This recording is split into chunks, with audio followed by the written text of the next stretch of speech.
আল্লাহ পাক মানুষ সৃষ্টি করে কি করেছেন সেটা জানার আগে আমরা এটা জানবো যে আল্লাহ রাব্বুল আলামিন যখন একা ছিলেন তারপর আল্লাহ পাক কি করেছেন জানতে ইচ্ছা করে না?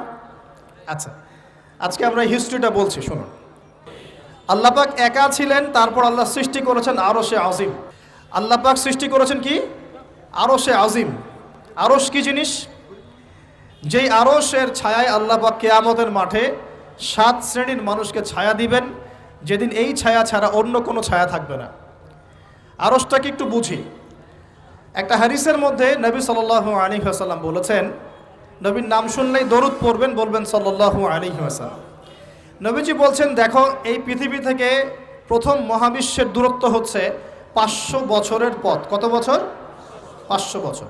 এভাবে দ্বিতীয় মহাকাশ থেকে তৃতীয় মহাকাশ দূরত্ব 500 বছরের পথ।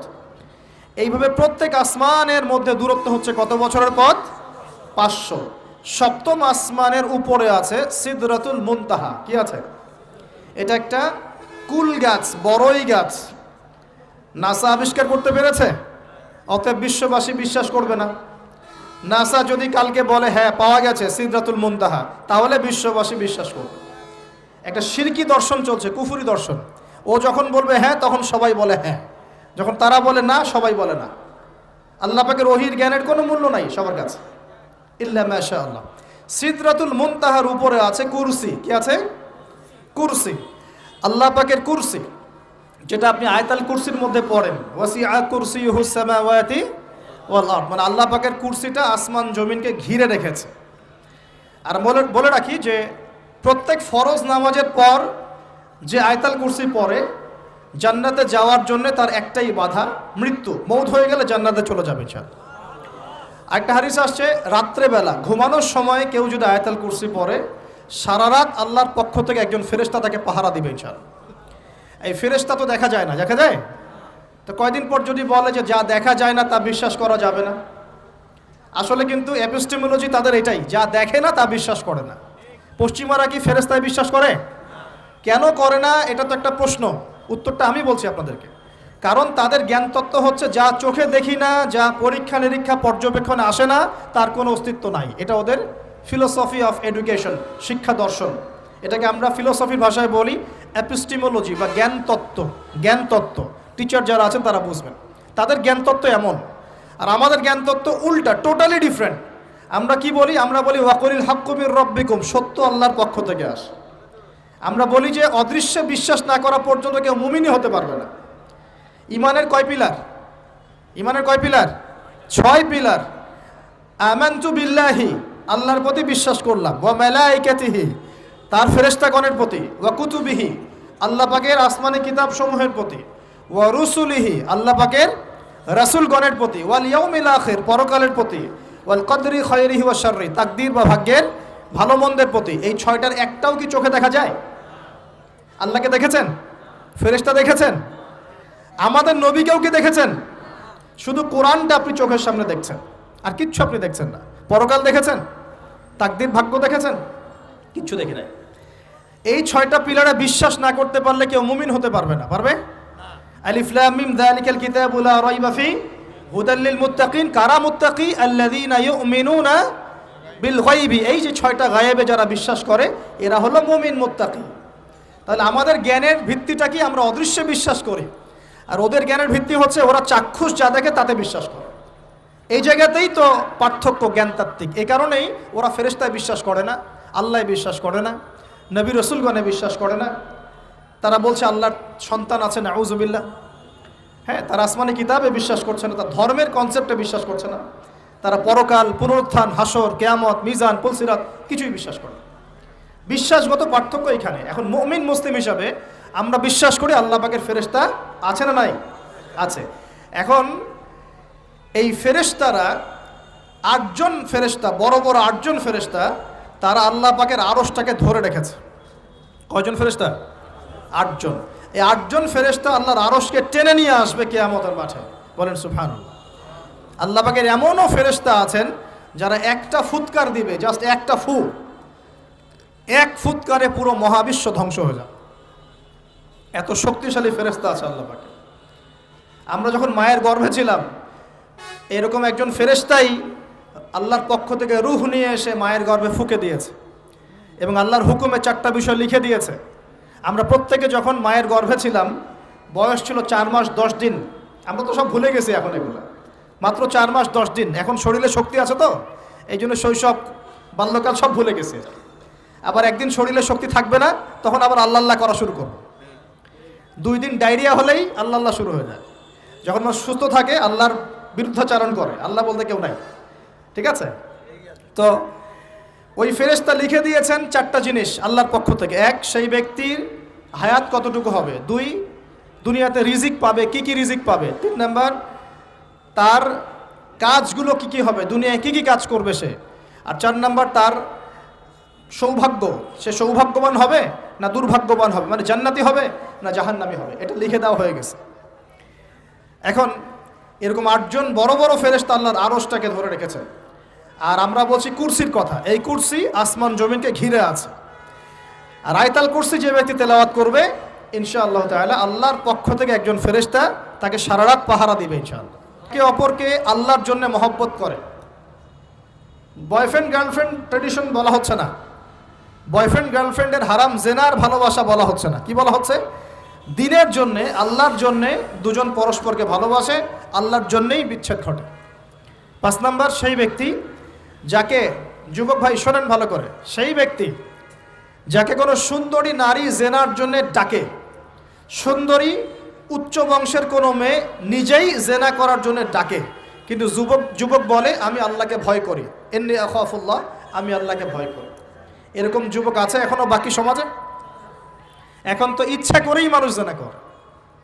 এখন তো জেনা এত সহজ, মানুষ 1000, 1500, 2000 টাকা দিয়ে জেনা করতে পারে। এই সমাজে জেনা সহজ, বিয়ে হয়েছে কঠিন। এই সমাজে জেনাটা সহজ হয়ে গেছে, বিয়েটা কঠিন হয়ে গেছে। এই জন্য বিয়ের ঝামেলা অনেকে যেতে চায় না। জেনা করেই তো আমি যা উদ্ধার করার করছি। বিয়ে করলে খাওয়াতে হবে, নিজের পায়ে দাঁড়াতে হবে, এই লাগবে সেই লাগবে, সুবহানাল্লাহ। কিন্তু প্রিয় ভাই মনে রাখবেন, যদি আপনি জেনা থেকে বেঁচে থাকতে পারেন, আল্লাহ পাক আপনাকে সাক্ষাৎ মৃত্যুর হাত থেকেও বাঁচাতে পারেন। এটা আমি এমনি এমনি বলি নাই, আমি দলিল দিচ্ছি। জেনা এমন একটা পাপ, যেই পাপ থেকে যদি কোনো যুবক নিজেকে বাঁচাতে পারে, আল্লাহ পাক তাকে সাক্ষাৎ মৌতের হাত থেকেও বাঁচাতে পারবে ইনশাআল্লাহ। কিভাবে? 3 বন্ধু যাচ্ছে রাস্তা দিয়ে, হঠাৎ করে ঝড়, বন্ধু 3 জন ঢুকে গেল গুহার মধ্যে। কিসের মধ্যে? গুহায়, যে পাহাড়ি এলাকায় আপনারা থাকেন যারা, গুহার মধ্যে। হঠাৎ করে পাহাড়ের পাথর দিয়ে গুহার মুখটা বন্ধ হয়ে গেল। এখন খোলার কোনো অপশন নাই। সবাই বলছে এখন 3 জন, এখন তো আমরা বের হতে পারবো না, সবাই সবার নেক আমলের ওসিলা দিয়ে আল্লাহর কাছে দোয়া করো। কিসের ওসিলা দিয়ে? নেক আমলের ওসিলা দিয়ে দোয়া করতে হয়। যে হাদিস, মৃত মানুষকে ওসিলা করে তার জন্যে নজর মানত জবাই করে দোয়া করতে হয় না, নিজের নেক আমলের ওসিলা দিয়ে আল্লাহর কাছে দোয়া করতে হয়। আল্লাহ পাক এখন দোয়া শুনলেন। একজন বলছে আমি আমার পিতা মাতাকে খুব খেদমত করতাম, তাদেরকে দুধ পান না করে দুধ পান করাতাম না, নিজেও করতাম না, ছেলেদেরকে করাতাম না। আল্লাহ এই কাজটা তোমার ভালো লাগলে আজকে গুহার মুখ থেকে পাথর সরিয়ে দাও। পাথর একটু সরে গেল। পাথর আল্লাহর কথা শোনে কিনা? শোনে না? সবাই আল্লাহর কথা শোনে। আগুন আল্লাহর কথা শোনে কিনা? ইব্রাহিমের জন্য আগুন ঠান্ডা হয়ে যায় নাই? আচ্ছা, তারপরে আরেকজন দোয়া করছে, আল্লাহ আমার এক কর্মচারী ছিল, তার বেতন বাকি ছিল, সে বেতন না নিয়ে চলে গেছে, আমি সেই বেতনটা দিয়ে কিছু গবাদি পশু কিনেছি। আস্তে আস্তে গবাদি পশু বেড়েছে, অনেক দিন পর সে এসেছে টাকা চাওয়ার জন্য। তা আমি বলেছি সবই তোমার, সব নিয়ে চলে যাও। সে বলেছে আপনি কি ফাইজলামি করতেছেন আমার সাথে? আমার টাকা আমাকে দেন। বলছে না, তোমার টাকা দিয়ে আমি এটা কিনেছিলাম, আজকে বংশবৃদ্ধি হয়েছে, সব তোমার, নিয়ে যাও। সে নিয়ে গেল। সে বলছে আল্লাহ এই কাজ যদি তোমার সন্তুষ্টির জন্য করে থাকি, আজকে আমাকে বাঁচাও। পাথর একটু সরে গেল। এবার তৃতীয় ব্যক্তি, এই ছেলে বলছে, যুবক ছেলে, আল্লাহ আমার একজন চাচাতো বোন ছিল। কে ছিল? এই যে বয়ফ্রেন্ড গার্লফ্রেন্ড, খালাতো বোন, চাচাতো বোন, এখন তো বিচ্ছিরি অবস্থা। এখন এমন একটা অবস্থা, পশ্চিমা সভ্যতার রিপোর্টগুলো পড়ে দেখি, ভাইও বোনের সাথে জেনা করে। ওদের ওখানে নিজের আপন পিতার দ্বারাও মেয়ে সেক্সুয়াল হ্যারাসমেন্টের শিকার হয়। ওরা আমাদেরকে শেখায় এখন ভালো কোনটা মন্দ কোনটা, আর আমরাও আমাদের মাথাটা কবে যে বিক্রি করে দিলাম, ওদের কাছ থেকে ভালো মন্দ শিখতে হচ্ছে। কোরআন সুন্নাহ বাদ দিয়ে ওদের কাছ থেকে ভালো মন্দ শিখতে হচ্ছে। তো চাচাতো বোনকে সে খুব ভালোবাসতো, তাকে সে পেতে চাইতো, মানে তার সাথে সেক্সুয়াল সম্পর্ক করতে চাইতো। আমাকে 1000 বা 100 স্বর্ণ মুদ্রা দিতে পারো, দিনার, তাহলে আমি তোমার সাথে সেক্স করব, মানে জেনা করবো, নাউজুবিল্লাহ।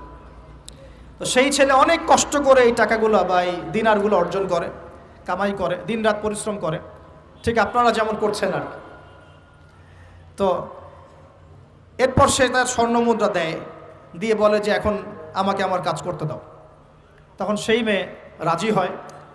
ঠিক যে মুহূর্তে তারা সেক্সুয়াল সম্পর্কটা করবে, ঠিক ওই মুহূর্তেই এই মেয়ে বলে ওঠে, হে আল্লাহর বান্দা, আল্লাহকে ভয় করো। আমি সারা জীবন আমার সতীত্বকে ধরে রেখেছি, কাউকে দেইনি, আমি কারোর সাথে এরকম অন্যায় করি নাই, আমি খারাপ মেয়ে নই, তুমি আমার ইজ্জতটা নষ্ট করো না। কে বলছে কথা? মেয়ে। ওই অবস্থা থেকে কি একটা ছেলের উঠে আসা সম্ভব? এটা কি এতটাই সহজ? এটা কিন্তু সহজ না। সত্যি কথা বলতে এই বিষয়টা কিন্তু এতটাও সহজ না। যারা অবিবাহিত তারা হয়তো বুঝতে পারবে না, বিবাহিতরা বুঝতে পারছে। তো ওই অবস্থা থেকে সেই টাকাগুলো না নিয়ে সেই স্বর্ণমুদ্রা মেয়েকে দিয়ে ওখান থেকে সেই ছেলে উঠে আসে আল্লাহর ভয়ে। সে এখন গুহার মধ্যে আটকা পড়েছে, আল্লাহকে বলছে, আল্লাহ ওই দিন ওই কাজ যদি তোমার সন্তুষ্টির জন্য করে থাকি, আজকে আমাকে মৃত্যুর হাত থেকে বাঁচাও। সমস্ত পাথর ধপধপ করে সরে গেল গুহার মুখ থেকে। এটা কিন্তু কোনো গাল গল্প না, এটা বনু ইসরায়েলের ঘটনা, সত্য ঘটনা। এই হাদিস থেকে আমি আপনাকে দলিল দিচ্ছি যে যদি জেনার মতো পাপ থেকে আমি সরে আসতে পারি, সাক্ষাৎ মৌত থেকে আল্লাহ বাঁচাতে পারে। প্রিয় ভাই, সেই যুবক আরো সে ছায়া ছায়া পাবে যে তার যৌবনকালটাকে আল্লাহর পথে কাটিয়েছে, এবং যাকে কোনো সুন্দরী মেয়ে জেনার জন্য আহ্বান করে, সে বলে আমি আল্লাহকে ভয় করি।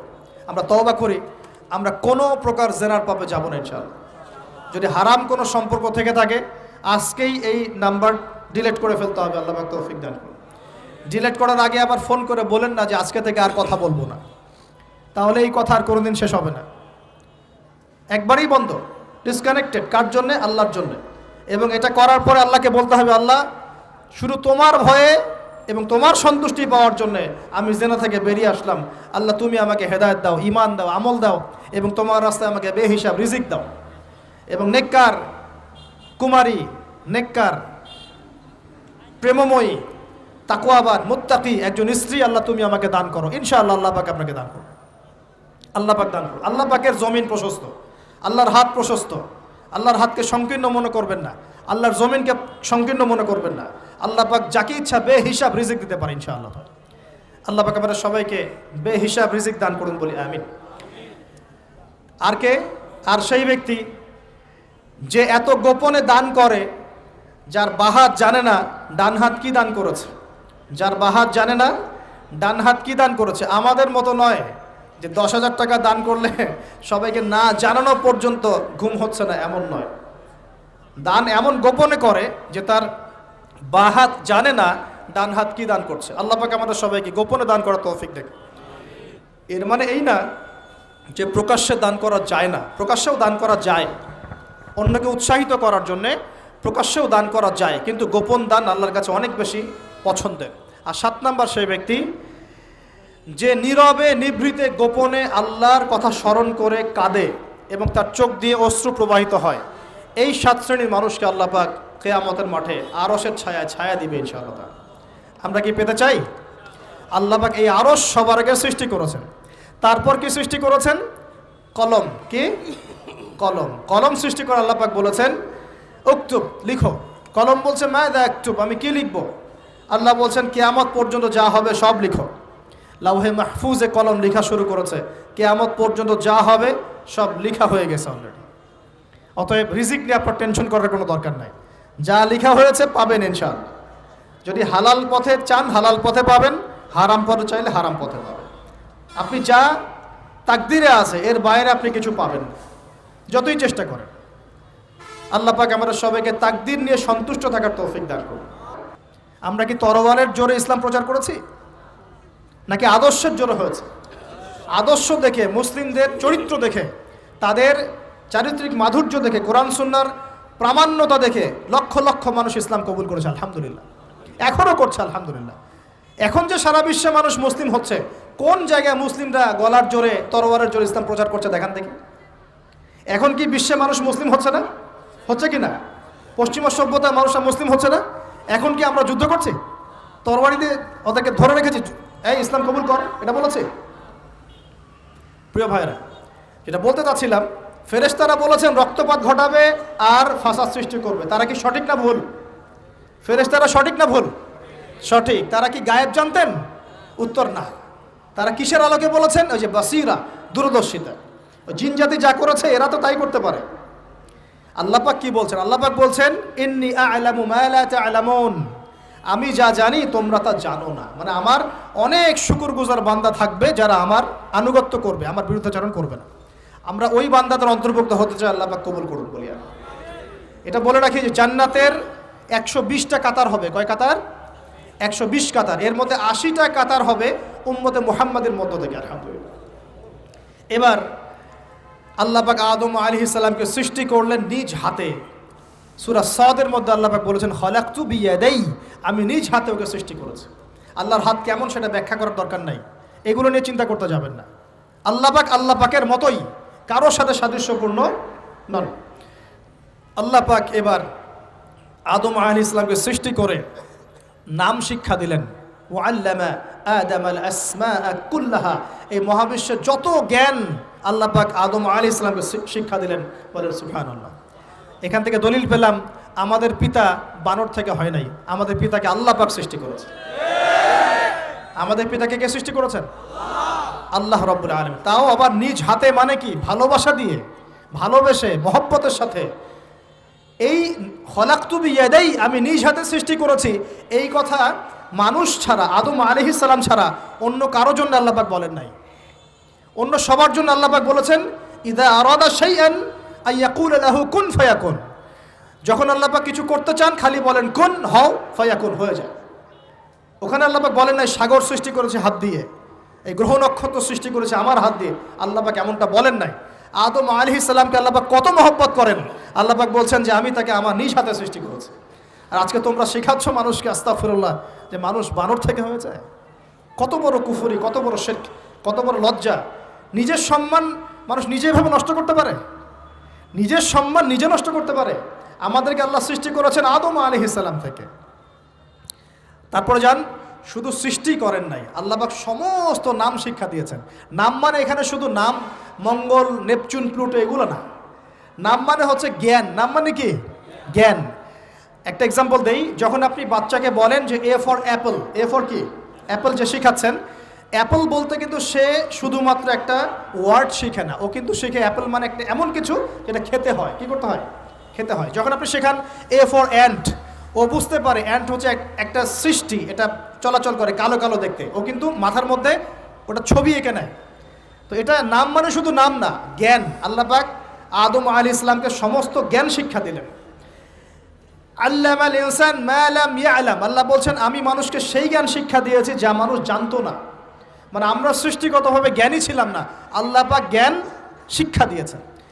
কোন জ্ঞান শিক্ষা দিয়েছেন? যে জ্ঞান ফেরেশতাদেরও ছিল না। বলেন সুবহানাল্লাহ। আল্লাহ পাক জ্ঞান শিক্ষা দিয়ে ফেরেশতাদের সামনে নিয়ে গিয়ে বলছেন তোমরা এই নামগুলো বলো দেখি। ফেরেশতারা বলছেন লা ইলমা লানা ইল্লা মা আল্লামতানা, আল্লাহ আমাদের তো সেই জ্ঞান নাই, যা আপনি শিখিয়েছেন অতটুকুই জানি, এর বেশি জানি না। এবার আল্লাহ পাক বলছেন ইয়া আদম আম্বিহুম বিআসমাইহিম, আদম তুমি সব নাম বলে দাও দেখি। আদম আলাইহিস সালাম সমস্ত নাম ধর করে সব বলে দিলেন। আমাদের পিতা জ্ঞানী ছিলেন না? ছিলেন না? আল্লাহ পাক নিজে তাকে জ্ঞান শিক্ষা দিয়েছে। আর আমরা বলছি মানুষ আস্তাগফিরুল্লাহ অন্য প্রাণী থেকে আসছে। সুবহানাল্লাহ, কত অদূরদর্শী মানুষেরা, কত সুদূর প্রসারী একটা কুফরি মতবাদ। এবার আল্লাহ পাক আদম আলাইহিস সালামকে বলছেন তুমি নাম বলে দাও, তিনি সব নাম বলে দিলেন।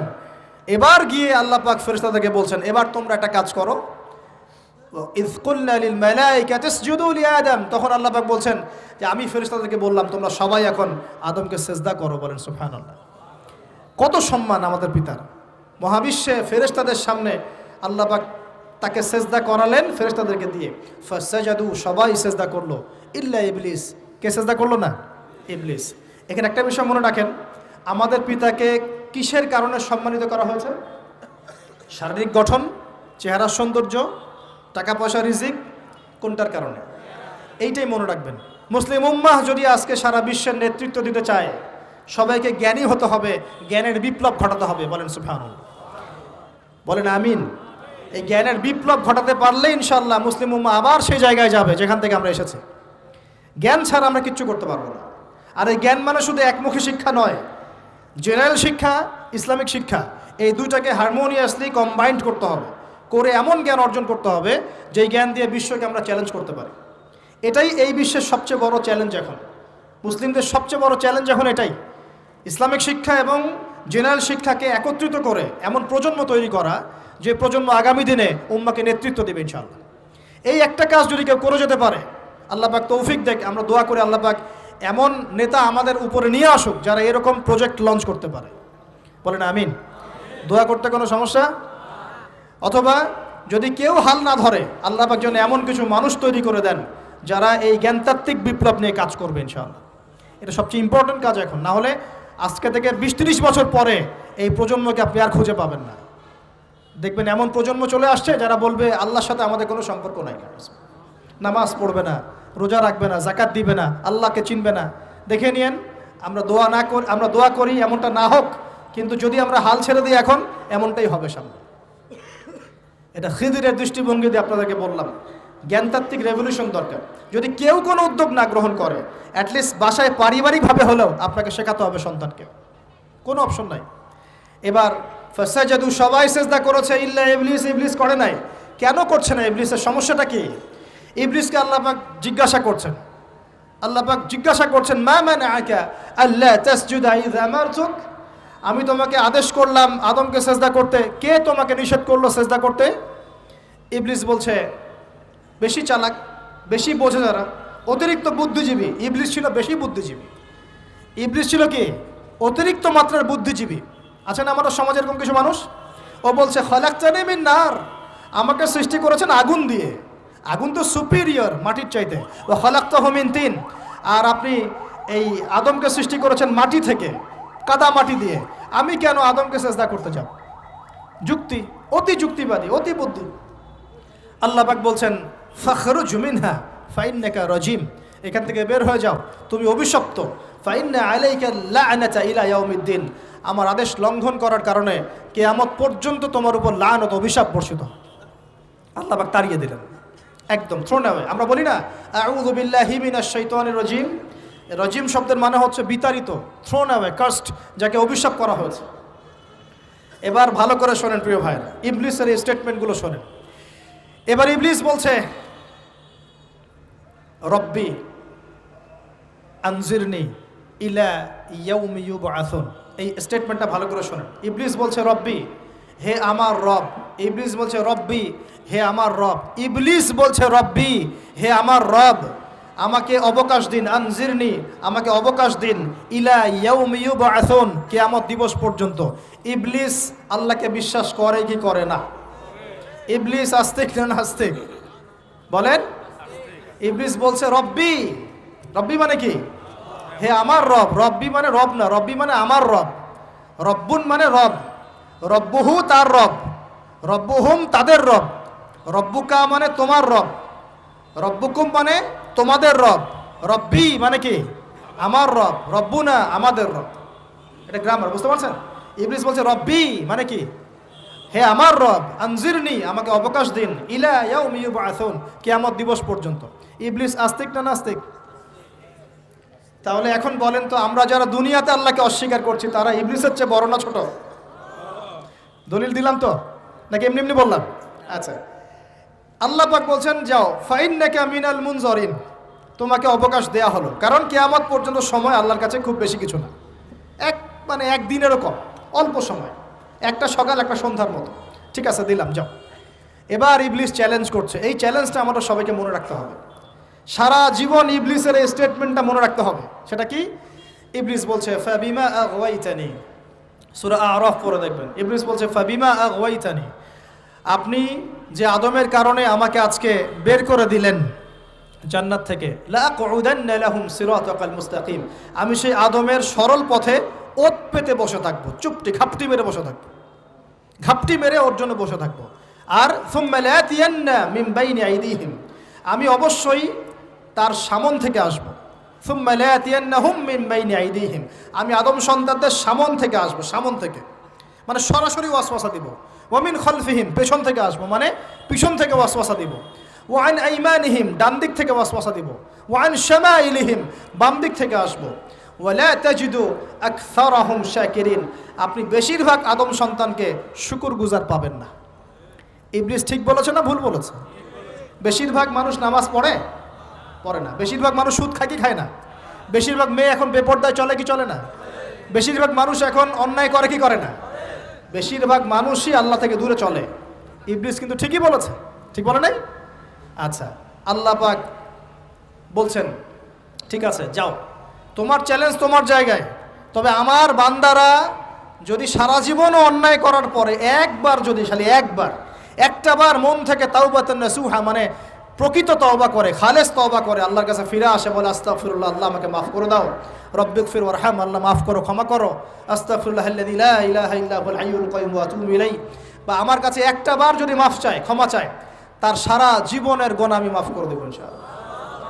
আর কি চাই? ওই যে বললাম না, আমাদেরকে ভালোবেসে আল্লাহ সৃষ্টি করেছেন। এবার ইবলিস চলে গেল, আর আদম আলাইহিস সালামের পাজর থেকে আল্লাহ পাক সৃষ্টি করলেন হাওয়া আলাইহিস সালাম। বলে সুবহানাল্লাহ। কারণ সঙ্গিনী ছাড়া আমরা চলতে পারবো না। পারবো? যারা চিরকুমার সঙ্গে নাম লেখাচ্ছ, এগুলো থেকে বের হয়ে আস। এখন চিরকুমার থাকার টেন্ডেন্সি মানুষের, চিরকুমার থাকতে হবে কেন? সঙ্গীর দরকার আছে কি নাই? আছে। একা একা লাগে, মানুষ একা একা চলতে পারে না। ইব্রাহিম আলাইহিস সালাম একা চলে আসছেন, তার সাথে সারা আলাইহিস সালাম ছিলেন। আমাদের নবীজি যখন একা, তার সাথে খাদিজা রাদিয়াল্লাহু আনহা ছিলেন। ঠিক আছে? ঠিক একইভাবে আদম আলাইহিস সালাম একা একা জান্নাতে, আল্লাহ পাক তার পাজর থেকে সৃষ্টি করলেন কাকে? হাওয়া আলাইহিস সালাম। বলে রাখি, হাওয়া আলাইহিস সালাম ছিলেন পৃথিবীর সবচেয়ে সুন্দরী নারীদের একজন। দুজন নারীকে সবচেয়ে সুন্দরী বলা হয়। কয়জন? একজন হাওয়া আলাইহিস সালাম, আর একজন ইব্রাহিম আলাইহিস সালামের স্ত্রী সারা আলাইহিস সালাম। মনে থাকবে? এখানে মনে রাখবেন, নিজে যদি পবিত্র থাকেন, নিজের চরিত্রকে পবিত্র রাখেন, ইনশাআল্লাহ আপনি সব দিক থেকে ভালো একজন মেয়ে পাবেন ইনশাআল্লাহ। নিজের চরিত্র ঠিক থাকবে না, জেনা করবেন, 10 ঘাটের পানি খেয়ে আসবেন, দেখবেন যাকে বিয়ে করেছেন ও 15 ঘাটের পানি খেয়ে আসছে। সতর্ক থাকবেন, আল্লাহ পাক হেফাজত করুন বলি আমিন। এবার তারা দুজন জান্নাতে থাকতে লাগলেন। আল্লাহ পাক বলছেন, একটু মনোযোগ দেন, আল্লাহ বলছেন যে তোমরা দুজন জান্নাতে থাকো। ফাকুলা মিনহা রাগাদান হাইসু শি'তুমা, জান্নাতে যা ইচ্ছা তোমরা খাও, কোনো সমস্যা নেই, থাকো খাও। ওয়ালা তাকরাবা হাদিহি শাজারা, কিন্তু একটা আদেশ করছি তোমাদেরকে, এই যে গাছটা দেখছো, এই গাছের কাছেও যাবে না। শব্দগুলো বোঝার চেষ্টা করো। আল্লাহ পাক বলছেন না যে গাছের ফল খাবে না, আল্লাহ পাক বলছেন গাছের কাছেও যাবে না। ঠিক যেমন আল্লাহ বলছেন ওয়ালা তাকরাবু আমওয়ালাল ইয়াতীম, এতিমের মালের কাছেও যাবে না। আল্লাহ বলছেন না এতিমের মাল খেও না। আল্লাহ বলছেন ওয়ালা তাকরাবু জিনা, জেনার কাছেও যেও না। আল্লাহ কিন্তু বলছেন না জেনা করো না। ঠিক একই ভাষায় আল্লাহ পাক বলছেন ওয়ালা তাকরাবা হাদিহি শাজারা, তোমরা দুজন এই গাছের কাছেও যাবে না। That's all. আর কোনো সমস্যা নাই, জান্নাতে থাকো। এবার তারা জান্নাতে থাকতে লাগলেন। থাকতে থাকতে এক পর্যায়ে ইবলিস ওয়াসওয়াসা দেওয়া শুরু করলো। কি ওয়াসওয়াসা দিল যে আমাদের পিতা মাতা সেখানে চলে গেলেন? ভাবার বিষয় তো নাকি? কি এমন বললো ইবলিস যে তা আমাদের পিতা মাতা রিসিভড হয়ে গেলেন? এই কথাটা আছে সূরা তাহায়। কোন সূরা? সূরা তাহা পড়ে দেখবেন। আল্লাহ পাক বলছেন, ইবলিস আমাদের পিতাকে বোঝাচ্ছে, বলছে ইয়া আদম, হে আদম, হাল আদুল্লুকা, আমি কি তোমাকে জানিয়ে দিব, খবর দিব, আলা শাজারাতিল খুলদি ওয়া মুলকিন লা ইয়াবলা, এমন একটা গাছের কথা কি জানিয়ে দিব যেই গাছের কাছে গেলে বা তার ফল খেলে তুমি দুটো জিনিস পাবে, চিরস্থায়িত্ব পাবে, কোনোদিন মরবে না, আর বিশাল ক্ষমতার মালিক হবে। অন্য আয়াতে আসছে যে তোমরা ফেরেশতা হয়ে যাবে। এই দুটো কথা। তাহলে কি প্রলোভন দিল? চিরস্থায়িত্বের প্রলোভন এবং কি অমরত্বের প্রলোভন। অমরত্ব এবং ক্ষমতা। একটু মনোযোগ দেন, এই দুনিয়াতে যারা আল্লাহর পথ থেকে বিচ্যুত হয়ে গেছে, বেশিরভাগ এই দুইটার ফাঁদে পড়েছে। হয় ক্ষমতার ফাঁদে, না হলে দুনিয়ার এই যে মোহ, অমরত্ব, দুনিয়ার জীবন নিয়ে পড়ে থাকা, এই দুনিয়ার প্রেমেই মানুষ নিজের পথ হারিয়ে ফেলেছে। এই দুটোই হয়েছে। এক পর্যায়ে পিতা মাতা চলে গেলেন, ফল খেয়ে ফেললেন, যদিও বা ফল খাওয়ার কথাটা কোরআনে নাই, কোরআনে আছে তারা গাছের কাছে চলে গেলেন। কি হলো গাছের কাছে যাওয়ার পরে? ফালাম্মা যাকাশ শাজারা, ফালাম্মা যাকাশ শাজারা, আল্লাহ পাক বলছেন যখন তারা গাছের কাছে চলে গেলেন। ভাই লক্ষ্য করেন, যখন তারা গাছের কাছে চলে গেলেন, প্রথম যে ঘটনা ঘটলো, বাদাত লাহুমা সাওআতুহুমা, তাদের যে কাপড় ছিল জান্নাতের কাপড়, গায়ে কাপড়টা ধাপাস করে খুলে পড়ে গেল। এখানে যদি আপনার কাপড়টা খুলে যায় কেমন লাগবে? বা কেউ যদি জোর করে কাপড় আপনার খুলে ফেলে কেমন লাগবে? কেউ যদি 10 জন জোর করে ধরে আপনার কাপড় খুলে দেয় কেমন লাগবে? আপনি নিজের জীবনের চাইতে বেশি কাপড়টা ধরে রাখার দিকে মনোযোগী হবেন না? আমাদের পিতা মাতাকে শয়তান জান্নাতে ফেরেশতাদের সামনে নগ্ন করে দিল, কাপড় খুলে পড়ে গেল। তার মানে জান্নাতে আমাদের পিতা মাতাকে নগ্ন করেছে কে? ইবলিস। তাহলে দুনিয়াতে যারা এখন আমাদের গা থেকে কাপড় খুলতে চায়, বেপর্দায় চলতে চায়, পর্দাকে কুপ্রথা বলে, কুসংস্কার বলে, যারা বলে যে অশ্লীলতার বিপ্লব ঘটুক, পোশাকের কোনো বাধা ধরা নিয়ম না থাকুক, সবাই স্বাধীন, যারা নগ্নতা অশ্লীলতার প্রচার প্রসার চায়, যারা মুসলিমদের গা থেকে কাপড় খুলতে চায়, এরা তাহলে কার হয়ে কাজ করছে এখন? যেই কাজ শয়তান করেছে জান্নাতে, ওই কাজই তারা করছে এখন জমিনে। কথা কি প্রমাণ করতে পারলাম? প্রথম দুর্ঘটনা কোনটা? প্রথম দুর্ঘটনা এটা নয় যে তারা আল্লাহর হুকুম আহকাম ত্যাগ করেছেন, আল্লাহকে অস্বীকার করেছেন, কুফরি করেছেন, শিরিক করেছেন, এগুলো হয়নি। প্রথমে সর্বপ্রথম দুর্ঘটনা হয়েছে গা থেকে কাপড় খুলে পড়ে গেছে, তাও জান্নাতে সবার সামনে। এবার আমাদের পিতামাতার কি অবস্থা চিন্তা করেন, লজ্জাস্থান প্রকাশিত হয়ে গেছে। এবার তারা জান্নাতের গাছের পাতা ছিঁড়ে ছিঁড়ে ছিঁড়ে গা এই লজ্জাস্থান ঢাকা শুরু করলেন। এটা সূরা আরাফের মধ্যে আছে। এবার আল্লাহ পাক তাদেরকে বললেন, আলাম আকুল লাকুমা, আমি কি তোমাদের দুজনকে বলি নাই, ইন্নাশ শাইতানা লাকুমা আদুউম মুবিন, শয়তান তোমাদের স্পষ্ট শত্রু, আমি কি তোমাদেরকে বলি নাই? এবার আমাদের পিতামাতা দরদর করে চোখের পানি ফেলে দিয়ে আল্লাহকে বলছেন, রব্বানা যালামনা আনফুসানা ওয়া ইল্লাম তাগফির লানা ওয়া তারহামনা লানাকুনান্না মিনাল খাসিরিন। এই দোয়া করার পর আল্লাহ পাক তাদেরকে মাফ করে দিলেন, বলে সুবহানাল্লাহ। কিন্তু জান্নাতে আর থাকা হলো না, জান্নাতে আর থাকা হলো না। আমরা অনেকে মনে করি এই ঘটনার কারণে হয়তো আল্লাহ পাক তাদেরকে নামিয়ে দিয়েছেন, এই কথাও ঠিক না। কেন ঠিক না? কারণ আল্লাহ পাক দুনিয়া সৃষ্টি করেছেন আগে, আর আল্লাহ আগেই মানুষ সৃষ্টি করার আগেই আল্লাহ পাক বলেছেন দুনিয়াতে আমার খলিফা পাঠাবো। তার মানে দুনিয়াতে যে আদম আলাইহিস সালামকে পাঠানো হবে এটা আগে থেকেই লেখা ছিল। এবার নামিয়ে দিচ্ছেন আল্লাহ পাক, কুল নাহবিতু মিনহা জামিআ, তোমরা সবাই এখন নেমে যাও। কে কে নেমে যাও? আদম, হাওয়া, ইবলিস সব নেমে যাও। কোথায় নেমে যাও? দুনিয়াতে নেমে যাও। এই হাদিসটা কি জানেন? হাদিসটা শুনে রাখেন, এটা আখিরুজ জামান বা কিয়ামতের আলামত সংক্রান্ত হাদিসগুলোর মধ্যে পাবেন। আল্লাহর রাসূল সাল্লাল্লাহু আলাইহি ওয়াসাল্লাম বলেছেন, কিয়ামতের আগে আগে আমার উম্মতের মধ্যে, ভালো করে শোনেন, কিয়ামতের আগে আগে আমার উম্মতের মধ্যে একদল মানুষ বের হবে যারা মদ পানকে হালাল মনে করবে। কাকে? মদ পান করাকে হালাল মনে করবে। যারা বাদ্যযন্ত্র, গায়িকা, নায়িকা এগুলো নিয়ে নর্তকী নাচাবে রাতের বেলা, এগুলোকে হালাল মনে করবে। যারা অশ্লীলতা, বেহায়াপনাকে জায়েজ করে নিবে। ঠিক আছে, এরকম কয়েকটা পাপের কথা বলে নবীজি বলছেন একদিন সকালবেলা আল্লাহ পাক তাদেরকে ঘৃণিত বানরে পরিণত করবেন। এটা হবে সামনে, কখন কিভাবে হবে আল্লাহ ভালো জানেন। এবার আমি কনসেপ্টে চলে আসি। এই যে পৃথিবীতে নেমে আসলাম, তাহলে আমরা কোত্থেকে আসছি ভাই? আমরা কি পৃথিবীর অধিবাসী ছিলাম? আমরা জান্নাতে ছিলাম, ওখান থেকে আল্লাহ পাক পাঠিয়েছে। এবার পৃথিবীতে এসে আদম আলাইহিস সালামের যুগে খুব একটা দুর্ঘটনা ঘটে নাই, একটা ঘটেছে। কয়টা? একটা। ভাই হাবিলের কুরবানি কবুল হয়, কাবিলের অন্তর্দাহ হয়, জ্বালা হয়। কেন হাবিলেরটা কবুল হবে, কাবিলের কেন হচ্ছে না? এই হিংসার বশবর্তী হয়ে কাবিল হাবিলকে হত্যা করে ফেলে। হত্যা করে লাশটা দাফন করার পদ্ধতিও তার জানা ছিল না। আল্লাহ কাককে পাঠালেন, কাককে দেখে সে শিখল। প্রথম দুর্ঘটনা হচ্ছে হাবিল কাবিলের দুর্ঘটনা। বলে রাখি, আজকেও নিজের ভাইয়ের বেশে বহু কাবিল মুসলিম সমাজের মধ্যে ঘুরে বেড়ায়। নিজের ভাইয়ের লেবাসে, পোশাকে, সুরতেই বহু কাবিল এখনও কিন্তু মুসলিম সমাজে ঘুরে বেড়ায়। তো আমরা কাবিলদেরকে কাবিলের পরিণতি সম্পর্কে সচেতন করতে চাই। হাবিল বলেছিল, তুমি যদি আমাকে মারতে আসো আমি তোমাকে মারার জন্য হাত বাড়াবো না। হাবিল জান্নাতে যাবে আর কাবিল জাহান্নামে যাবে। কেন কাবিল জাহান্নামে যাবে? নবীজি বলেছেন পৃথিবীর প্রথম হত্যাকাণ্ড সংগঠিত করেছে কাবিল। এ কারণে পৃথিবীতে যত খুন হবে সমস্ত খুনের পাপের একটা অংশ কাবিলের আমল নামায় যোগ করা হবে। বলেন নাউজুবিল্লাহ। একটা কথা মনে রাখবেন, সদকায়ে জারিয়া যেমন আছে, গুনাহে জারিয়াও আছে। একটা মদের দোকান দিয়েছেন, যত মানুষ মদ খাচ্ছে সমস্ত গুনার একটা অংশ আপনার কাঁধে আসছে।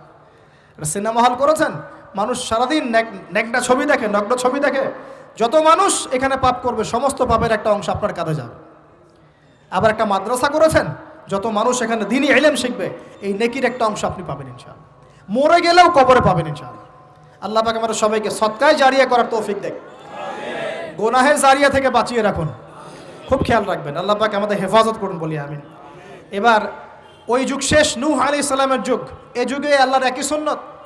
নূহ আলাইহিস সালাম 950 বছর দাওয়াত দিলেন, 40টা বা 80টা পরিবার ইসলাম কবুল করেছে, বাকিরা করে নাই। যারা করে নাই আল্লাহ পাক তাদেরকে ডুবিয়ে মারলেন, যারা করেছে আল্লাহ পাক উদ্ধার করলেন। সোজা কথা। আজকে সারা পৃথিবীতে যত মানুষ আমরা বেঁচে আছি না, আমরা কোনো না কোনোভাবে ওই 80 পরিবারের সদস্য। আমরা ভাই ভাই বা আমরা ওই ফ্যামিলি, 80 ফ্যামিলির অন্তর্ভুক্ত। কীরকম করে? নূহ আলাইহিস সালামের 4 সন্তান ছিল। কয় সন্তান? এক সন্তানের নাম হচ্ছে হাম। কি নাম? হাম। হাম ছিল একটু কালো বর্ণের। হামকে দিয়ে আফ্রিকার কন্টিনেন্টে যত মানুষ দেখছেন ব্ল্যাক স্কিনের, কালো স্কিন, এরা সবাই হামের বংশধর। মজা না বিষয়টা? মানুষের অস্তিত্ব পৃথিবীতে, ইতিহাস, এগুলো খুব ইন্টারেস্টিং টপিক। ইতিহাস পড়তে থাকলে আপনি ডুবে যাবেন। কত কি যে বিশ্বে হয়েছে আর কত কিছু হবে সামনে, সুবহানাল্লাহ। তখন আপনার অস্তিত্ব জানান দিবে যে আমি কত ক্ষুদ্র, মহাবিশ্ব কত বড়, আল্লাহ কত বড়, কত সময় চলে গেছে আর আমি এই সময় কি করছি। এক ভাইয়ের নাম শাম। এই শামকে কেন্দ্র করে এই আরবের যে মানুষগুলো আছে, আরব, অ্যারাবিয়ান, এরা শামের বংশধর। আরেক ভাইয়ের নাম ইয়াফাস। কি নাম? ইয়াফাস। ইয়াফাসের বংশধর হচ্ছে পশ্চিমারা, মানে রোমক যারা, তারা। আরেক ভাইয়ের নাম ছিল কেনান। কি নাম? কেনান। এ ইমান নিয়ে আসে নাই, ওই যে প্লাবনে ডুবে মরে গেছে। মরে যাওয়ার পরে আদম আলাইহিস সালাম বলেছিল, আল্লাহ আমার পরিবারের অন্তর্ভুক্তকে মাফ করে দাও। আল্লাহ বলেছেন লাইসা মিন আহলিক, সে তোমার পরিবারের কেউ না। নবীর সন্তান হয়েও, নবীর সন্তান হওয়ার পরেও ইমান না আনার কারণে সে জাহান্নামে গেছে। আর আমরা আর কি এমন মানুষ, অমুক আলেমের সন্তান, অমুক বক্তার সন্তান, হ্যাঁ, অমুক পীরের নবাবজাদা, অমুক তমুক, এইসব বড়াই করে লাভ নাই। আমল, আকীদা, ইমান যদি ঠিক না থাকে, আমাদের বংশ পরিচয় আমাদেরকে বাঁচাতে পারবে, আমাদের দেশ, জাতীয়তাবাদ, বর্ণ বাঁচাতে পারবে না। যার যার কবরে তাকে তাকে যেতে হবে। নিজের আমল নিয়ে ফিকির করেন, নিজের কবর নিয়ে ফিকির করেন, অন্যের দিকে চোখ দেওয়া বন্ধ করেন, আগে নিজের কবরের ফিকির করেন। আল্লাহ পাক সবাইকে তৌফিক এনায়েত করুন বলি। যারা বুদ্ধিমান তারা নিজেকে নিয়ে ব্যস্ত থাকে, যারা অহংকারী, উদ্ধত, এরা মানুষের পিছনে পড়ে থাকে। আল্লাহ পাক আমরা সবাইকে নিজের চেহারা আয়নায় দেখার তৌফিক দান করুন, আমিন। প্রিয় ভাইরা, নূহ আলাইহিস সালামের যুগ চলে গেল, 950 বছর দাওয়াত দেওয়ার পরে এই পরিণতি হয়েছে। এরপরে আসছে ইব্রাহিম আলাইহিস সালামের সময়। আল্লাহ পাক তাকে উদ্ধার করেছেন, অগ্নি পরীক্ষা থেকে বাঁচিয়েছেন, নমরুদকে আল্লাহ পাক ধ্বংস করেছেন। আল্লাহ পাক এরপরে এনেছেন আদ জাতি। আদ জাতির হুদ আলাইহিস সালাম এবং তার অনুসারীদেরকে আল্লাহ পাক বাঁচিয়েছেন, বাকিদেরকে ধ্বংস করে দিয়েছেন ঝড় দিয়ে, বায়ু প্রবাহ দিয়ে। সামুদ জাতি এসেছে, সামুদ জাতিকে আল্লাহ পাক ধ্বংস করেছেন বজ্রপাত দিয়ে, বিদ্যুৎ দিয়ে। আর সালেহ আলাইহিস সালাম এবং তার অনুসারীদেরকে বাঁচিয়ে দিয়েছেন। ফেরাউনের যুগ এসেছে, আল্লাহ পাক মূসা আলাইহিস সালাম এবং বনু ইসরাইলকে বাঁচিয়েছেন, ফেরাউনকে ডুবিয়ে মেরেছেন লোহিত সাগরে। ঈসা আলাইহিস সালামের যুগ আসছে, একই সুন্নত। ঈসা আলাইহিস সালামকে আল্লাহ পাক শুধু রক্ষাই করেন নাই, নিজের কাছে উঠিয়ে নিয়েছেন, সুবহানাল্লাহ। তিনি আবারও আসবেন পৃথিবীতে ইনশাআল্লাহ। যতদিন না তিনি আসছেন এবং এই পৃথিবীতে 40 বছর রাজত্ব না করছেন, কিয়ামত হবে না ইনশাআল্লাহ। যতদিন পর্যন্ত ঈসা আলাইহিস সালাম আবার ব্যাক না করছেন এবং এই জেরুজালেম থেকে সারা বিশ্বে খিলাফা কায়েম না করছেন, 40 বছর শাসন না চালাচ্ছেন, কিয়ামতও হবে না ইনশাআল্লাহ। এটা সামনে অপেক্ষা করছে। এবং নবী সাল্লাল্লাহু আলাইহি ওয়াসাল্লামের যুগে আবু জেহেল, আবু লাহাব বা সাহেবাদেরকে আল্লাহ পাক ধ্বংস করেছেন, আল্লাহর নবী এবং সাহাবীদেরকে আল্লাহ পাক সম্মানিত করেছেন। আপনি কি পুরো হিস্ট্রির মধ্যে একটা সুন্নত দেখতে পাচ্ছেন, কমন সুন্নত? কি সুন্নত? প্রত্যেক যুগে যুগে যারাই আল্লাহর ওই যে বিধান মেনে চলেছে, সমকালীন নবী রাসূলদের আনুগত্য করেছে, আল্লাহ পাকের আনুগত্য করেছে, আল্লাহ পাক তাদেরকে উদ্ধার করেছেন দুনিয়াতেও পরকালে। প্রত্যেক যুগে যুগে যারাই আল্লাহকে মানে নাই, রাসূলকে মানে নাই, আল্লাহর আসমানি কিতাবকে মানে নাই, বিরুদ্ধাচরণ করেছে, কুফরি করেছে, শিরক করেছে, আল্লাহ পাক সবাইকে ধ্বংস করে দিয়েছেন, কারো কোনো পরোয়া করে না। এই সিলসিলা আজও অব্যাহত আছে, আগামীতেও থাকবে ইনশাআল্লাহ। এখন আমরা যারা এখন বেঁচে আছি, আমরা নবী সাল্লাল্লাহু আলাইহি ওয়াসাল্লামের ইন্তেকালের প্রায় 1450 বছর পরের মানুষ। আল্লাহর নবী এসেছেন এমন সমাজে, যে সমাজে শিরকের পাপ চলছে, সুদের পাপ চলছে, দুর্নীতি চলছে, আপনার কন্যা সন্তানকে জীবিত হত্যা করা হচ্ছে, আপনার মাদকদ্রব্যের সয়লাভ চলছে, মেয়েদের অধিকার দেওয়া হচ্ছে না, হ্যাঁ, গোত্রীয় হানাহানি চলছে। ওই সমাজটাকে তিনি 23 বছরের মধ্যে পাল্টে ফেললেন। কত বছর? 23 বছর। কিভাবে পাল্টালেন?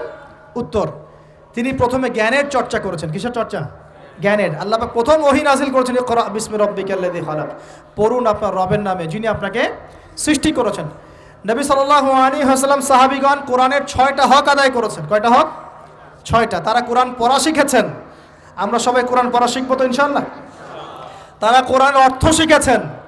আমরা কোরআনের অর্থ শিখবো তো ইনশাআল্লাহ? তারা কোরআনের আদেশগুলো মেনেছেন। আমরা কোরআনের সব আদেশ মানবো তো ইনশাআল্লাহ? তারা কোরআনের সমস্ত নিষেধগুলো বর্জন করেছেন। আমরা নিষেধ বর্জন করবো তো ইনশাআল্লাহ? তারা কোরআনের দাওয়াত মানুষের কাছে পৌঁছে দিয়েছেন। আমরা কোরআনের দাওয়াত দিব তো ইনশাআল্লাহ? এবং 6 নাম্বার, তারা কোরআনের বিধানগুলোকে বাস্তবায়ন করেছেন। আমরাও বাস্তবায়নের চেষ্টা করবো তো ইনশাআল্লাহ? এই 6টা হক আদায়ের ফলে 23 বছরের ব্যবধানে জাহেলি মক্কা একদম সোনালি মক্কায় পরিণত হয়েছে। 23 বছর পরের মক্কায় আপনি কোনো সুদ পাবেন, কোনো শিরক পাবেন, কোনো মূর্তি পূজা পাবেন, কোনো মেয়ের অবমাননা পাবেন, কোনো জেনা, কোনো ব্যভিচার, কোনো ধর্ষণ, কিচ্ছু পাবেন? 23 বছর পরের মক্কায় কোনো পাপ পাবেন না। কিভাবে সমাজ পরিবর্তন হলো? এই কোরআনের হক আদায়ের মধ্য দিয়ে হয়েছে, নবীর সুন্নাত প্রতিষ্ঠার মধ্য দিয়ে হয়েছে। এরপর কি থেমে গিয়েছিল? উত্তর, না। এরপর আবু বকর সিদ্দিকের যুগ এসেছে, প্রায় 2 থেকে আড়াই বছর তিনি শাসন কার্য চালিয়েছেন। ওই যুগে কি মানুষ আবার খারাপ হয়ে গিয়েছিল? উত্তর, না। বরং ইসলাম আরও বেগবান হয়েছে, আলহামদুলিল্লাহ। এরপর এসেছে উমর রাদিয়াল্লাহু আনহুর যুগ। কত বছর? প্রায় 10 বছর। কত বছর? 10 বছর। এই 10 বছরে কি মুসলিমরা আবার খারাপ হয়ে গিয়েছিল? উমর রাদিয়াল্লাহু আনহুর কোর্টের মধ্যে কি প্রতিদিন কেস আসতো? সারা বছরে একটা কেসও আসতো না। মানুষ এত ভালো ছিল, সারা বছরে একটা কেসও আসতো না। বরং যারা রাষ্ট্রীয় পর্যায়ে দায়িত্বশীল ছিল তারা এসে বলতো যে আমাদের ভাতাগুলো বন্ধ করে দেন, বসে বসে বেতন নিব কেন, কোনো তো কেসই আসে না, বসে থাকবো কেন। এরকম সমাজ ছিল।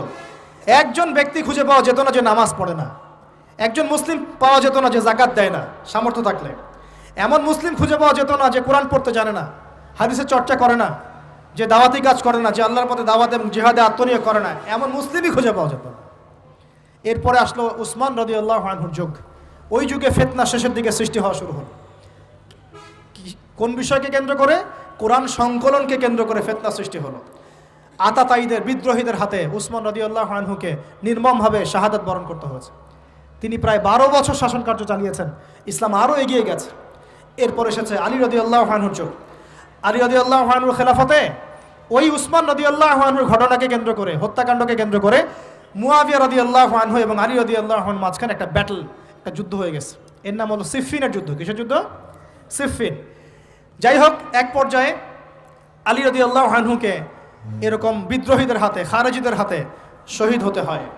বলেন ইন্না লিল্লাহি ওয়া ইন্না ইলাইহি রাজিউন। তারপরে হাসান রাদিয়াল্লাহু আনহু অল্প কয়েকদিন শাসন কার্য চালান। তারপর উম্মার ঐক্যের খাতিরে তিনি তার শাসন কার্যের ভারটাকে মুয়াবিয়া রাদিয়াল্লাহু আনহুর হাতে সোপর্দ করে দেন, যা ছেড়ে দিলাম। মুয়াবিয়া রাদিয়াল্লাহু আনহুর সময় থেকে উমাইয়াদের শাসন শুরু হয়। উমাইয়ারা শাসন করেছে প্রায় 132 হিজরি পর্যন্ত। কত হিজরি? 132 হিজরি পর্যন্ত, প্রায় 92 ইয়ার্স, 90-92 বছর তারা শাসন করেছে। এ সময় ইসলাম আরও এগিয়ে গেছে, পিছিয়ে যায় নাই। ফিতনা এসেছে, দমন করা হয়েছে। মুসলিমরা বীর দর্পে বিশ্বের বুকে শাসন কার্য চালিয়েছে। এরপর এসেছে আব্বাসীয়দের খেলাফত। জাব নদীর যুদ্ধে উমাইয়াদের পরাজয়ের পরে আব্বাসীয়রা ক্ষমতায় আসে। তারাও ইসলামকে এগিয়ে নেওয়ার চেষ্টা করছিল, ইসলাম এগিয়ে যাচ্ছিল, জ্ঞান বিজ্ঞানের প্রসার হচ্ছিল। আলহামদুলিল্লাহ, ইসলাম পিছিয়ে যায় নাই, মুসলিমরা পিছিয়ে যায় নাই। সারা বিশ্বে দাপটের সাথে আমরা চলেছি। তারপর আস্তে আস্তে ওই আব্বাসীয়দের পতন শুরু হলো। কাদের হাতে? এই তাতারিদের হাতে, মঙ্গোলিয়ানদের হাতে।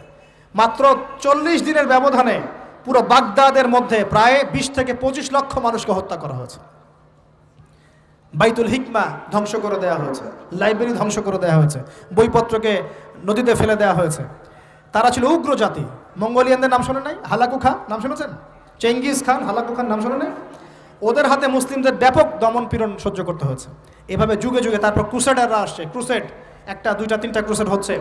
আস্তে আস্তে উসমানীয়দের রাইজিং হয়েছে, ফাতেমি খেলাফত এসেছে, মামলুকদের শাসন এসেছে, এদিকে মোগলরা শাসন করেছে, কর্ডোভার দিকে আব্দুর রহমান তারা শাসন করেছে। মানে এক কথায় সারা বিশ্বে মুসলিম শাসন ছিল। অটোমান এম্পায়ার 1923 এই সময়ের দিকে, 1914 থেকে 1923 এই সময় পর্যন্ত অটোমান এম্পায়াররাই বিশ্বে ছিল। তারপরে মুসলিমরা আস্তে আস্তে রাষ্ট্র ভাগ করে ফেলেছে, প্রত্যেক রাষ্ট্র টুকরা টুকরা হয়ে গেছে, ইউনিটি নষ্ট হয়ে গেছে, রাষ্ট্রের ভিতরে বিভিন্ন ফাসাদ তৈরি করে দেওয়া হয়েছে, মুসলিমদের ঐক্য ভেঙে গেছে, ইকোনমি দুর্বল হচ্ছে, সব মিলিয়ে আজকে মুসলিমদের আজকে এই অবস্থা হচ্ছে। আমাদের এখন যুবকরা চিনে না আল্লাহকে, নামাজ পড়তে মানুষ খুঁজে পাওয়া যাচ্ছে না, যাকাত দেওয়ার মানুষ পাওয়া যায় না, রমজান মাসে পার্ট টাইম রোজা রাখে, পার্ট টাইম তারাবি পড়ে, পার্ট টাইম জুমায় আসে, পার্ট টাইম ঈদে নামাজ পড়ে। প্রজন্ম আস্তে আস্তে এই জায়গায় চলে আসছে, আল্লাহকে চিনে না, রাসূলকে চিনে না, ইসলামের হিস্ট্রি জানে না, আমাদের শেকড় জানে না। এমনি এমনি হয়নি, লাস্ট 100 বছরে এই জায়গায় আমরা আসছি। লাস্ট 100 বছরের হিস্ট্রি ভালো করে পড়ে দেখবেন, বলার সময় নাই এখানে।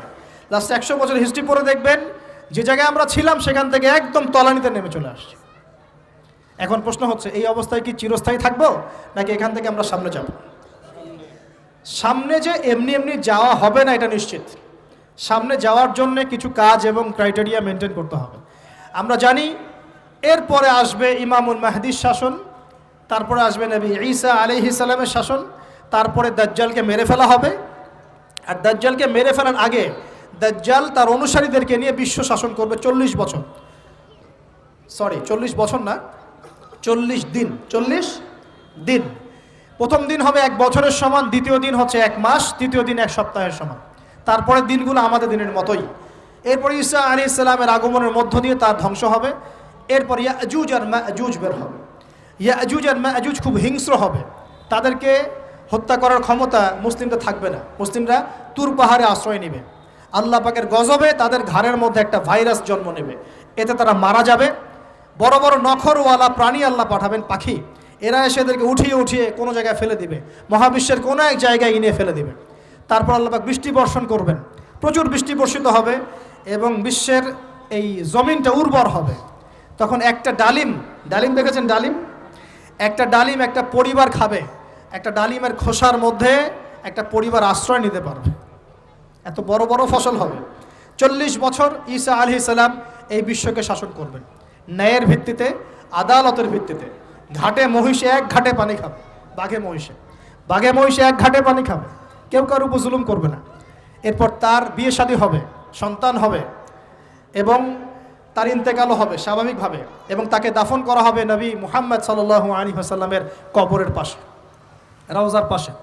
এরপরে মানুষ আবার খারাপ হওয়া শুরু করবে, এতটা খারাপ হবে যে মানুষ রাস্তার মোড়ে মোড়ে জেনা ব্যভিচারে লিপ্ত হবে, কুকুর শিয়ালের মতো। এই অবস্থায় পশ্চিম দিক থেকে সূর্য উঠবে এবং ব্যবসায়ী ব্যবসা করতে বসেছে, কাপড় খুলেছে, এই কাপড় গুটিয়ে নেওয়ার আগে কিয়ামত হয়ে যাবে। একজন ব্যক্তি পানির বোতল খুলেছে, পানি মুখে দেওয়ার আগেই কিয়ামত হয়ে যাবে। একজন ব্যক্তি বাসা থেকে বের হয়েছে, বাসায় ফেরত যাওয়ার আগে কিয়ামত হয়ে যাবে। উঠকে পানি পান করানোর আগে কিয়ামত হয়ে যাবে। ওই সময় তওবার দরজা বন্ধ হয়ে যাবে। এই ইসরাফিল আলাইহিস সালাম সিংহায় ফুঁক দিয়ে দিবেন, মহাবিশ্ব ধ্বংস হয়ে যাবে। আল্লাহ পাক দ্বিতীয় ফুৎকারের মধ্য দিয়ে আবার সবাইকে উঠাবেন এবং এই দুনিয়ার জীবনে আমরা যে কাজগুলো করেছি এর হিসাব আমাদেরকে দিতে হবে। সেদিন যদি আমরা আল্লাহর কাছে প্রত্যেকটা কাজের হিসাব দিতে পারি, কোরআন সুন্নাহর উপর থাকতে পারি, আল্লাহর বিধিবিধান মেনে চলতে পারি, এই কারাগারের জীবনে আল্লাহর বিধান মেনে চলতে পারি, ইনশাআল্লাহ যেই জান্নাত থেকে আসছি আবার সেখানে ফিরে যাবো ইনশাআল্লাহ। আর যদি ওই দিন আমরা হিসাব দিতে ব্যর্থ হই, আল্লাহ না করুক, তাহলে ওই ইবলিসের সাথে, তার অনুসারীদের সাথে আমাদের সবাইকে জাহান্নামে থাকতে হবে বলে নাউজুবিল্লাহ। এভাবে হিস্ট্রি শুরু হয়েছে, হিস্ট্রি শেষ হবে। এই দুনিয়া চিরস্থায়ী হবে না, আর আমাদের অবস্থা এমন থাকবে না। এখন শেষ কথা হচ্ছে, এই অবস্থা থেকে উত্তরণের জন্য আমাদের কি করণীয় আছে? উত্তর, আমাদের প্রথম দরকার জ্ঞান চর্চা। কি দরকার ভাই? জ্ঞান চর্চা, প্রচুর জ্ঞান চর্চা প্রয়োজন। জ্ঞান নাই কিছুই করতে পারবো না। দ্বিতীয় কাজ হলো আমাদের সবার দরকার জানা অনুযায়ী আমল করা। জানা অনুযায়ী আমল করা, যে যত বেশি জানি আমল করার চেষ্টা করি, আল্লাহ পাক তৌফিক দান করুন। এরপর দরকার আদর্শ পরিবার গড়ে তোলা। পারিবারিক আদর্শ সুন্দর হলে পরে সমাজটা সুন্দর হবে ইনশাআল্লাহ। আল্লাহ পাক আমাদের সবাইকে আদর্শ পরিবার গড়ার তৌফিক দান করুন। দিনদার মেয়েকে বিয়ে করবেন, দিনদার ছেলেকে বিয়ে করবেন, অল্পে তুষ্ট থাকবেন, পরিবারের বিষয়ে সবর করবেন এবং সন্তান সন্ততিদেরকে মানুষ করে যাওয়ার চেষ্টা করবেন। এরপর দরকার আমাদের হালাল রিজিক। সবাই যদি হালাল রিজিকে সন্তুষ্ট থাকি সমাজের মধ্য থেকে অন্যায় এমনি অটোমেটিক কমে যাবে ইনশাআল্লাহ তাআলা। প্রত্যেকটা কাজ করার আগে চিন্তা করব কিভাবে করলে হালাল হবে, কিভাবে করলে হারাম হবে। এরপর দরকার নবী সাল্লাল্লাহু আলাইহি ওয়াসাল্লামের সুন্নাহ মাফিক জীবন গড়া। 24 ঘন্টার দিন রাতে যে কাজগুলো আছে এই কাজগুলোকে নবীর সুন্নত অনুযায়ী করার চেষ্টা করব। আল্লাহ পাক তৌফিক দান করুন বলি আমি। আরও দরকার আমর বিল মারুফের কাজ করা, মানে সৎ কাজে আদেশ করা। আমাদের সবাইকেই দাওয়াতি কাজ করতে হবে। একজন দুজন করবে বাকিরা করবে না এমন নয়, সবাইকেই পার্ট টাইম হলেও দাওয়াতি কাজ করতে হবে। নামাজ আপনি পড়ছেন, নামাজের দাওয়াত দেন। আপনি যাকাত দিচ্ছেন, যাকাতের দাওয়াত দেন। আপনি রমজান মাসে রোজা রাখছেন, অন্য ভাইকেও রোজা রাখতে উৎসাহিত করেন। আপনি সুদ খাচ্ছেন না, অন্য ভাইকেও নিষেধ করেন, ভাই আপনিও খায়েন না। আমি যা করি সেটা আপনি অবশ্যই প্রচার করবেন, আপনি যা করেন সেটা আপনি প্রচার করবেন, যা করেন না সেটা বলতে যাওয়ার দরকার নেই। তবে হ্যাঁ, আমলের কথা আপনি বলতেই পারেন। যদি আপনি তাহাজ্জুদ নিয়মিত পড়তে নাও পারেন, মানুষকে আপনি বলতে পারবেন তাহাজ্জুদে নামাজ পড়েন, তাহাজ্জুদ নামাজ পড়া ভালো। ইনশাআল্লাহ আস্তে আস্তে আপনি নিজেও আমল করার চেষ্টা করবেন। আল্লাহ পাক তৌফিক দান করুন। আমর বিল মারুফ, সৎ কাজে আদেশ করতে হবে। আরেকটা হচ্ছে অসৎ কাজে নিষেধ করতে হবে। সৎ কাজে শুধু আদেশ করলেই হয় না, অসৎ কাজেও কি করতে হয়? নিষেধ করতে হয়। মনে রাখবেন, শুধু সৎ কাজে আদেশ করলেই জীবনেও কোনোদিন আপনার উপর কোনো বালা মুসিবত, বিপদ আপদ, গালি তহমত আসবে না। যখন আপনি সৎ কাজে আদেশের সাথে সাথে অসৎ কাজেও নিষেধ করা শুরু করবেন, তখন চতুর্দিক থেকে আপনার উপরে বাধা আসা শুরু হবে। এটাই সুন্নত। তবে এটা নবীর সুন্নত। আল্লাহ পাক বলছেন, কুনতুম খায়রা উম্মাহ উখরিজাত লিন-নাস তা'মুরুনা বিল মা'রুফ ওয়া তানহাউনা আনিল মুনকার ওয়া তু'মিনুনা বিল্লাহ। আর আমাদের দায়িত্ব হচ্ছে পরবর্তী প্রজন্মকে মানুষ করে যাওয়া, নিজেদের জান মাল সময় শ্রম দিয়ে আল্লাহর জমিনে আল্লাহর দিনটাকে প্রচার করা, প্রসার করা, প্রতিষ্ঠার চেষ্টা করা, এবং চরমপন্থী না হওয়া, আবার গোলালু মার্কা শৈথিলতাবাদীও না হওয়া, মধ্যমপন্থী থাকা, নিজের দায়িত্ব পালন করা, অন্যকে দিনের দিকে ডাকা। আমাদের ঊর্ধ্বতন কর্তৃপক্ষ যারা থাকবে সবার সামনে ইসলামটাকে যুগোপযোগীভাবে সত্য মিথ্যাকে স্পষ্ট করে দিয়ে উপস্থাপন করা। তারা যদি কবুল করে আলহামদুলিল্লাহ, যদি নাও করে তাদের দায়িত্ব তাদের, আমাদের দায়িত্ব আমাদের। That's all. আল্লাহ রাব্বুল আলামিন আমাদের সবাইকে কোরআন সুন্নাহ মাফিক জীবন করার তৌফিক দান করুন বলি আমিন। আমাদের সবাইকে আল্লাহ পাক পুরো ওয়ার্ল্ড হিস্ট্রি পড়ার তৌফিক দান করুন। কোরআনের জ্ঞানী হওয়ার তৌফিক দেখ, এর অর্থ বোঝার তৌফিক দান করুন।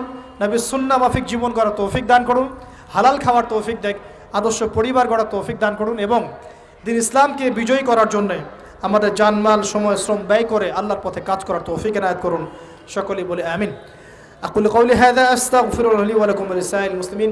بارك الله لنا ولكم بالآية الحكيم إنه تعالى جواد كريم بر رؤوف رحيم.